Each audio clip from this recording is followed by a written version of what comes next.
લોકસભાની ચૂંટણીને લઈને આંતરરાજ્ય બોર્ડરોને એલર્ટ પર રખાય છે। ત્યારે ગુજરાત રાજસ્થાન પરના અરવલ્લી જિલ્લામાંથી પસાર થતી બોર્ડર ચેકપોસ્ટ પર વાહન તપાસ તેજ કરાય છે।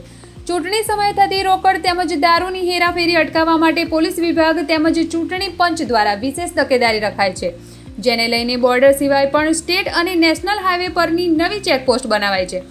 અગાઉ 1 કરોડ ઉપરાંતની રકમ શામળાજીની રતનપુર ચેકપોસ્ટ પરથી ઝડપાઈ હતી।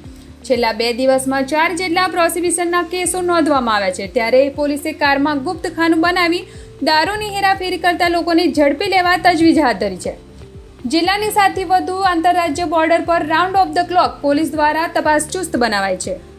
આવનાર 7 મેના રોજ લોકસભા ચૂંટણી યોજાનાર હોય અને જે અંતર્ગત અત્યારે આચારસંહિતા પણ લાગુ હોય, જેથી ડીઆઈજી શ્રી વિરેન્દ્ર યાદવ સર અને એસપી સાહેબ શેખ અલી બરવાલ સાહેબના માર્ગદર્શનથી આપણી ટોટલ જિલ્લાની 10 ચેકપોસ્ટ જે આંતરરાજ્ય ચેકપોસ્ટ છે ત્યાં સુરક્ષા વધારી દેવામાં આવી છે અને દારૂ, કેશ અથવા તો કોઈ અન્ય ચીજ વસ્તુઓની ગેરકાયદેસર ઘૂસણખોરી ન થાય તે માટે પૂરતો બંદોબસ્ત રાખવામાં આવેલ છે અને સઘન ચેકિંગ 24/7 ચાલુ છે।